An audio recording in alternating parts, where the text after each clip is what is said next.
All right, here we go, coaches. All the good stuff. So we have three groups of strategies to help athletes retrain their brain. Earlier, we had a really great question that I said, oh, we're going to go into more detail.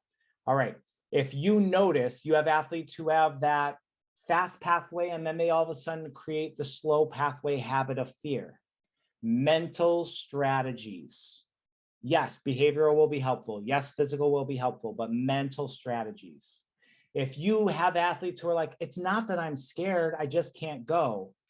Physical strategies and behavioral strategies. Not that mental will not be helpful, it will be, but they don't recognize the role their cortex plays. So when you know and you have in your tool belt physical, mental, and behavioral strategies, and then my favorite, pairing them together, that is how you help get an athlete through a mental block. Most coaches know behavioral strategies and kind of know them. I want you to really know behavioral strategies, and I'm going to introduce just a couple physical and a couple mental strategies, and then give you some resources on where you can gain more knowledge. All right, so physical strategies, an example would be deep breathing. What deep breathing does is helps an athlete get out of their active nervous system, the overwhelm feeling, the worries, and it gets them back to their calm nervous system. If you want, I'll use the appropriate terms. It gets them from their sympathetic nervous system down into their parasympathetic nervous system. So let's do a little deep breathing together, coaches. Just really quick, find a comfortable position. And when you feel ready, go ahead and softly close your eyes. What I want you to do right now, a laser beam of focus starting from your brain or your head, and just scan your body from top to bottom. And just notice any tension, any tightness that you might be holding. And now I want you to take a deep breath in through your nose and exhale through your mouth. Do another nice deep inhale through your nose, filling up your lungs with beautiful, fresh, clean air. And exhale, feeling the small muscles of your face start to relax. Go ahead and take another deep inhale, feeling your lungs fill up with air. And as you exhale, feel your lungs start to deflate like a balloon. Let's do another deep inhale. This time, as you exhale, let your shoulders drop just 1 inch away from your ears. As you continue to breathe in through your nose and out through your mouth, if you notice your brain going off in the distance or thinking about something else you have to do, like watching clouds in the sky, just let that thought pass and refocus on your inhale and that nice relaxing exhale.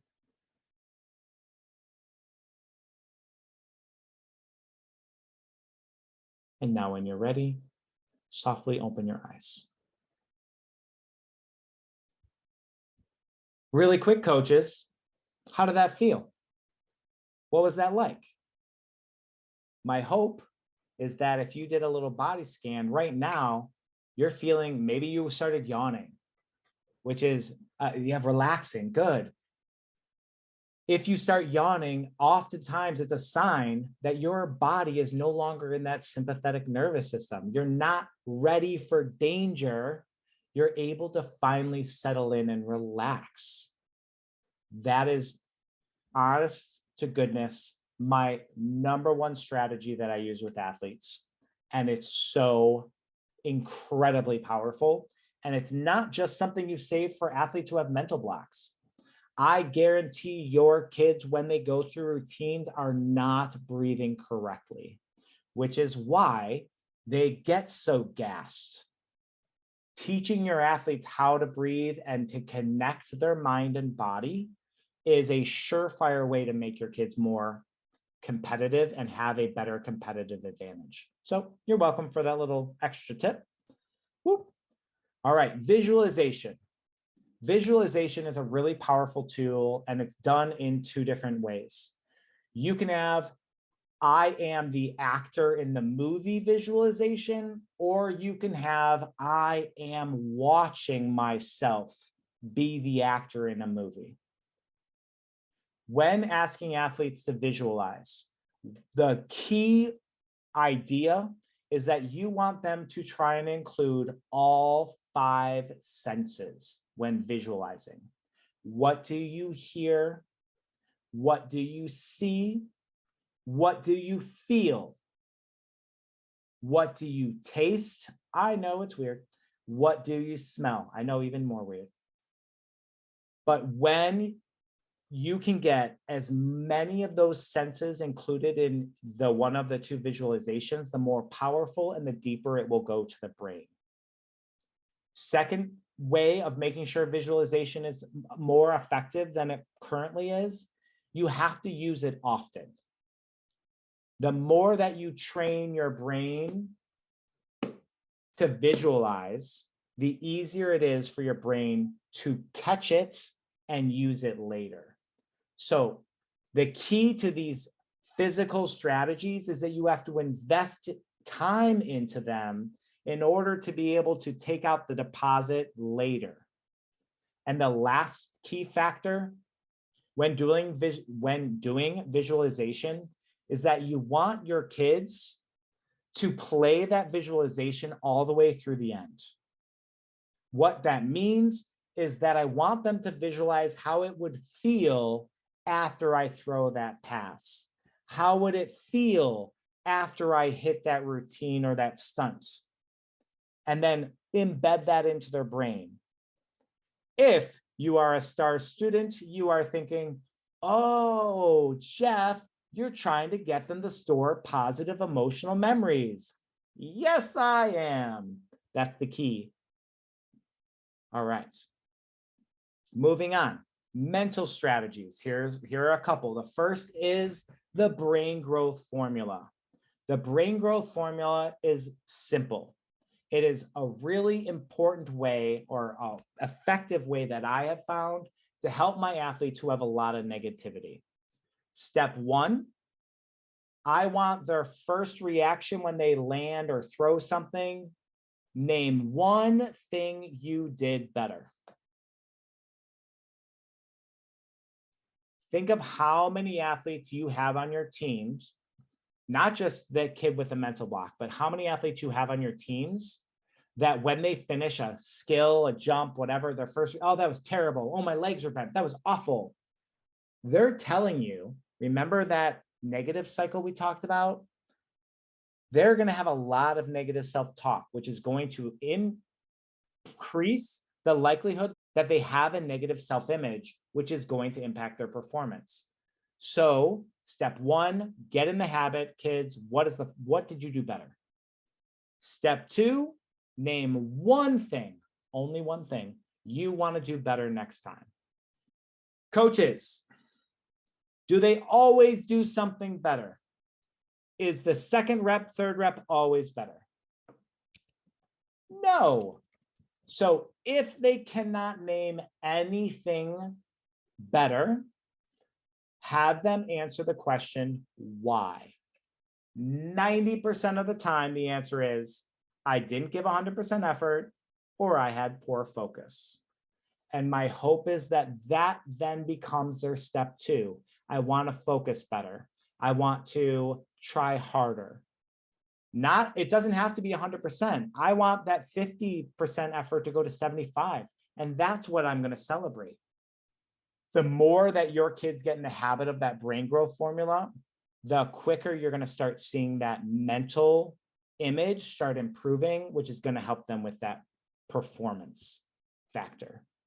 The second mental strategy I want to offer you all today are keywords. Keywords are a great way for those overthinkers, those worriers that you coaches were bringing up earlier, that were on the fast pathway of fear, and now it's reinforced this negative reaction when they freeze. It gives their brain something positive and actionable to think about when they go. So you want to get really powerful, pair visualization with keywords. That's a really powerful tool, just FYI. So what I'm looking for from this athlete, rather than just go, just go, just go, which is fixed-minded, product praise, reinforces negative habits in their brain, I want them to think sit. And again, what's more helpful is that the athletes think of these keywords: sit, swing, jump. So I'm going to sit, swing, jump. Sit, swing, jump. And then visualize themselves saying and doing that action of sit, swing, jump. Remember, we're not dictating these tools as being effective if they throw it, or it's not effective if they don't throw it. We just want to see them using more tools in their tool belt to reach our number one goal, which is to help get their amygdala to trust them. This is the nuts and bolts, the stuff that my guess most of you all want. And these are the behavioral strategies. I use what I call S3, skill, surface, spot. This is how I formulate how I'm going to work with an athlete and how I help them slowly get to that Goldilocks zone. When an athlete is struggling, here are some options that I give them to help change the skill that they're doing. Most athletes I know that struggle with like standing back handsprings, they really struggle with the sit, swing, jump. It's just too much time. They overthink it. And so they end up freezing past that 3. So you can change this position. One would be an athletic stance. So I don't even have them start with the stand. I cut out the sit. So they're just here in athletic stance. Yes, coaches, your athletes are going to hate this because it's a challenge, and all of those zebras are going to run away and not want to try it. So invite them. Well, is there a surface? Again, remember questions. Is there a surface you would feel comfortable doing it on? And offer them a spot, pair, surface, skills, spot, to help them lower that fear level. My favorite of this is athletic stance with arms up. So all they have to think about is the jump. Literally jump. My arms are activated. I'm already in the right position. I'm spotting you. Literally all you have to do is jump to a handstand. Jump, jump. And they hit that handstand and they're through the skill, starting to form more positive emotional memories. Usually it's going to take a little like, they had to do that thing that was really hard. And then after the first one, oh, wait, that was so much easier. Don't forget to really focus on that piece, coaches. Oh, you mean when you challenge yourself, it feels really good? Huh. That's right. We're trying to stamp those other positive emotional memories, letting them really change that self-talk, which is going to change that self-image. When it comes to running, tumbling, kids, this is another really common one. Kids oftentimes have trouble connecting 2 or 3 skills together.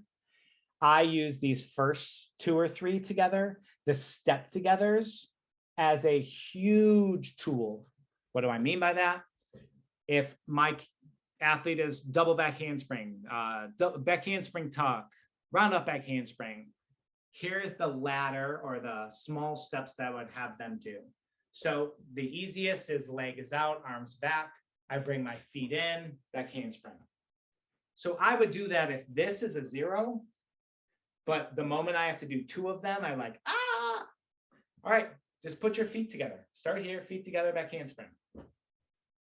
How was that? Oh, that was easy. That was a 0. Cool. Get your leg higher.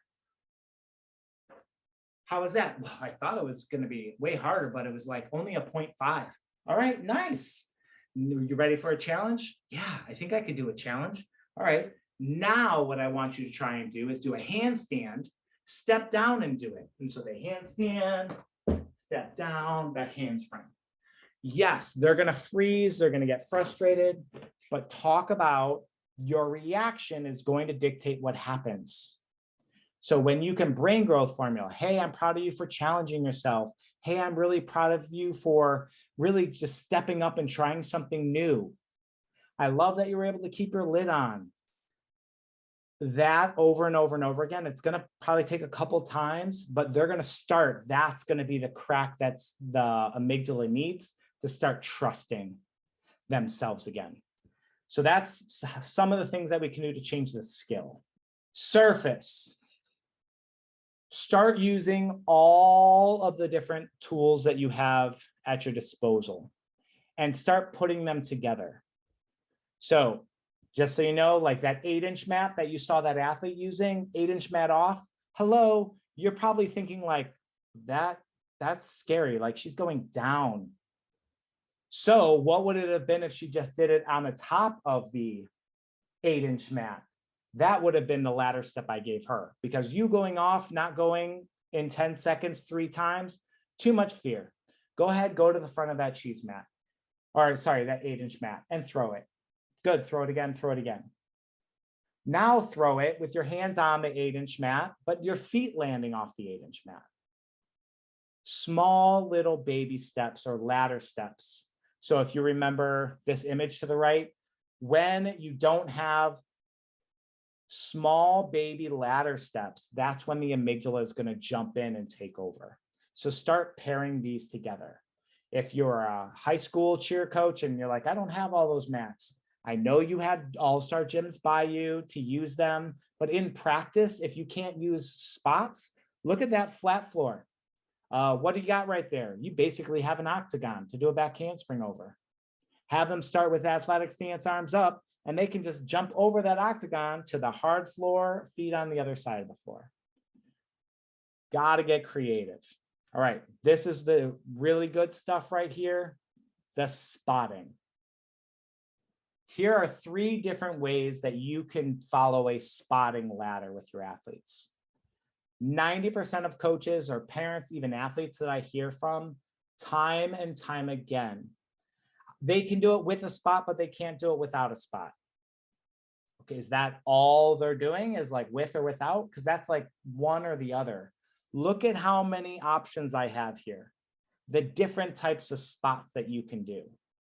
And what we're looking for are small little ladder steps. I'm going to go really fast through this, but this is key.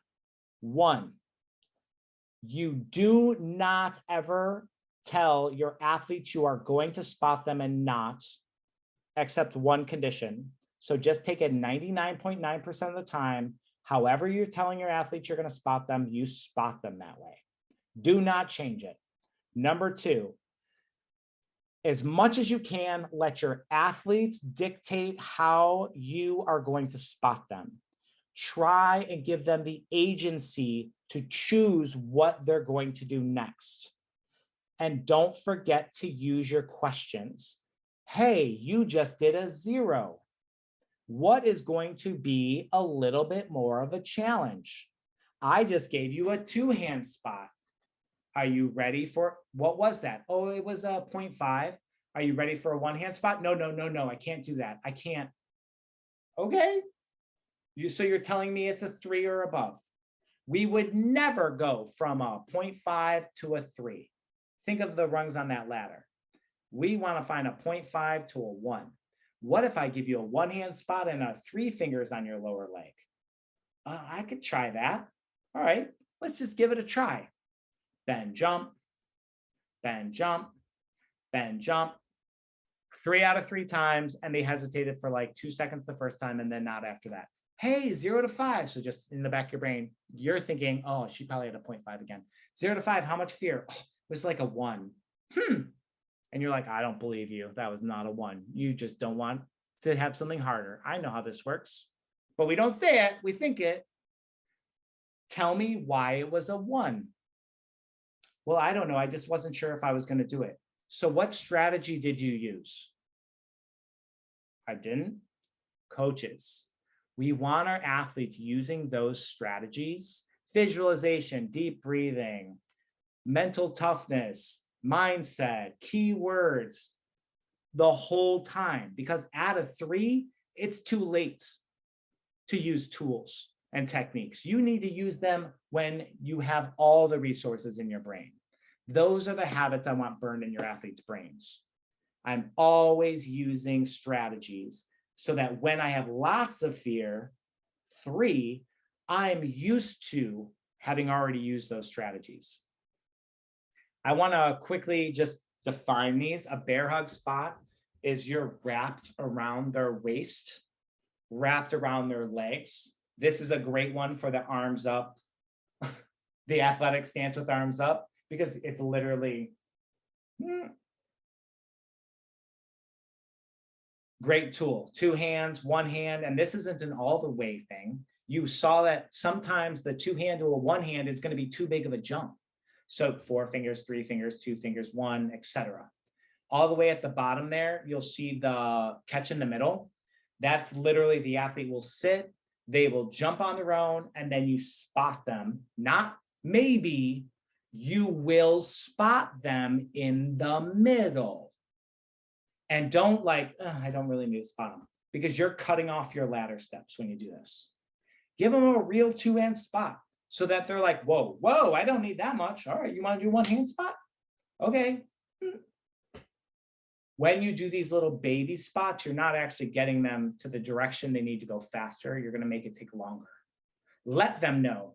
All right, do you want me to do a 1-hand 100% spot? What about a 1-hand 50% spot? Here's another one of my favorites. What if I just spot your lower legs? That's a really good one to get athletes out of the, I just need something on my back. Or even, I'll spot your lower leg from the start. I'm right here to catch your upper body if you need it, but I'm just going to tap your lower legs. An emergency spot is my arm is out, and I don't spot you unless you need it. You go over my arm. Over on the right-hand side here, I talk about catch in the middle, 2 hand, 1 hand, lower leg, 3 finger, 2 finger, 1 finger emergency spot. The coach's choice is the only exception to my rule of coaches will always spot when they say they're going to spot. A coach's choice is great for those athletes who are like iffy. They're right on almost doing it by themselves, but they don't quite have enough confidence. And it works like this. Typically what I end up doing is they've gone through the catch in the middle, and now I'm just sitting there. So what I often ask, I invite my athletes, what if we do coach's choice? You're going to do 5, and then I'm going to choose which catch in the middle I'm going to do. I could do any of what I've done all the way to not spotting you. How do you feel? You're going to see stress. You don't have to. I'm just offering this as an opportunity. I also promise you I will never do the same spot 2 times in a row. So if I don't spot you on one of them, I will definitely be spotting you on the next one. This is a really great way to get them in that discomfort zone, that Goldilocks zone, and get them to stop focusing on you and learn how to focus on their own mental state, that slow pathway of fear. I'm going to take a deep breath. I'm going to visualize myself doing it. I'm going to say, bend, swing, jump. I'm going to focus on me and not on throwing it or what Coach Jenny is doing. When we do that, we then create a ladder, which is essentially at the bottom of the ladder, a 0. I then go to a 0.5, slowly increase to a 1, and then I'm in Goldilocks zone 1.5, 2, 2.5, 3. You'll notice that some athletes, their tip top is a 2. So 3 times they don't go, that's the top of their ladder. Your job is to remember that every day is a little bit different and to meet your kids where they're at. All right, coaches, that was just as much information as I could squeeze into 90 minutes. I am hoping that you are walking away from this more knowledgeable, feeling more confident, and that you have a better direction now with the athletes that you work with. One other piece, if some of you are like, oh gosh, I really wish I had more of those tools. Oh, thank you, Jenny. We have what you all have available. We have a mental block library. So you can have access to all of these things that I talk about, all of these physical strategies. The kids, you'll get the video, you'll hear me talk about it. They're 2 or 3 minutes, not 2 hours. And the best part about this library, I am adding new videos every single week. So if that is something you're like, ooh, I like those like too physical, too mental, but oh, I want more, that's another way to get it. Additionally, another way to get help, just reach out to me, mindbodycheer@gmail.com, and let me know how I can help you.